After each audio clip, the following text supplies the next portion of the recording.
और वो है 73 फिरके। मैं इस पे सिर्फ चंद बातें करूंगा क्योंकि काफी वक्त हो गया है। ये बात याद रखिए, कुछ है खुशनुमा नारे, फिरके कोई नहीं है, सब एक हो जाओ, ये हो नहीं सकता, ये मुमकिन नहीं है। एक होता है तकवीनी अमर, एक होता है तशरीई अमर। तकवीनी अमर का मतलब क्या है?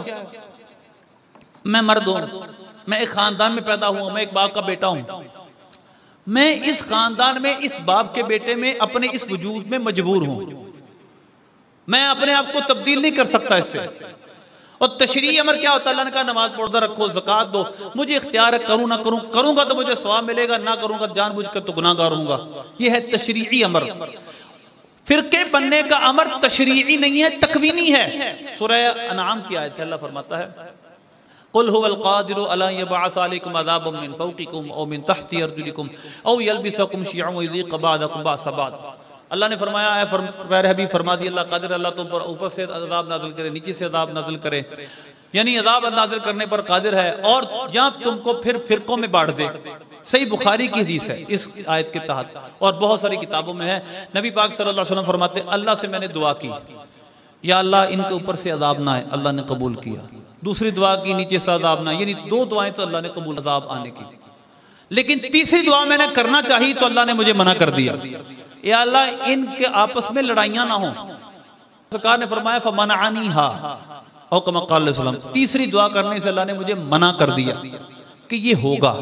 और कुरान पाक में भी ऐसा जिक्र है कि जब कोई चीज तकदीर मुबर्रम में हकीकी हो, उसका अल्लाह ने लिख दिया हो, अल्लाह के पास तकदीर जो हकीकी तकदीर है वो वैसे ही हो, तो अल्लाह अपने नेक बंदों को फरमाता है ये दुआ ना करें। मसलन 12वें पारे में है, हजरत इब्राहीम अलैहिस्सलाम के पास जब फरिश्ते आए और वो लूत अलैहिस्सलाम की कौम को अजाब देने जा रहे थे, दरमियान में वो हजरत इब्राहीम अलैहिस्सलाम के पास ठहरे, उन्होंने बताया हम तो लूत अलैहिस्सलाम की कौम को अजाब देने जा रहे हैं। अल्लाह फरमाता है युजादिलुना फी कौमी लूत, इब्राहीम हमसे कौम लूत के बारे में झगड़ा करने लगा, अजाब क्यों दोगे?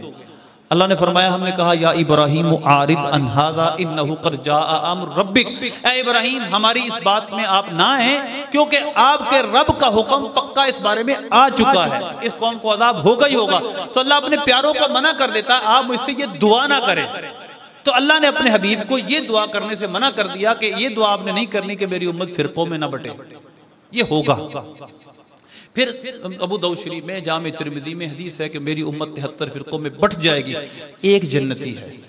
तो सरकार ने जब पहला इरशाद फरमाया है कि 73 फिरकों में बट जाएगी, बटी के नहीं, तकवीनी अमर, तो सरकार का दूसरा इरशाद फाहिदतुन फिल जन्ना, उनमें एक जन्नती है, ये सच्चा है नहीं? तो मैं किस अथॉरिटी से कह सकता हूं सारे सच्चे हैं?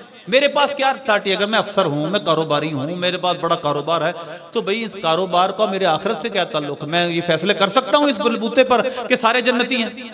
ये फैसले सरकार ने, अल्लाह रसूल ने करने हैं, ये कुरान में होंगे, सुन्नत में होंगे। सरकार ने फरमाया एक जन्नती है, हमने वो जन्नती ग्रुप के साथ मिलकर रहना है, और सरकार ने फरमाया वो जमात है।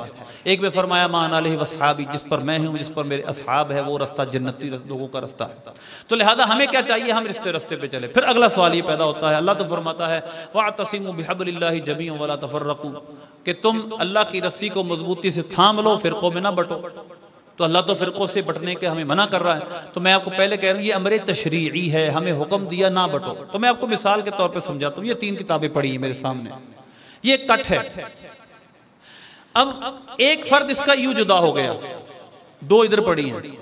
आप बताएं कि फिरका किसने बनाया? एक जो अलग हुई। अब जो मुसलमानों के उस ग्रोह के साथ आज भी चिमटे हुए हैं, लगे हुए हैं, जो सहाबा ताबईन तबा ताबीन के दौर से चला रहा, हम तो फिरका वारिद नहीं कर रहे। हम तो उस तरीके को, उस जमात को मजबूती से थमे हुए हैं जो हमें राह रास्त को रखे हुए है, वो सहाबा ताबीन तबा ताबीन की जमात है। तो लिहाजा हम तो फिरका वारियत नहीं फैला रहे। फिरके तो वो फैला रहे हैं जो आज बाबे को कह रहे कोई बाबे तो कोई शाही कोई नहीं, ये नए नई बातें वो की कर रहे हैं। तो लिहाजा एक लंबा मजमून है, कोशिश की मैंने चंद लम्हों में इसको समेटने की। अल्लाह से दुआ है अमल की तौफीक अता फरमाए, आमीन।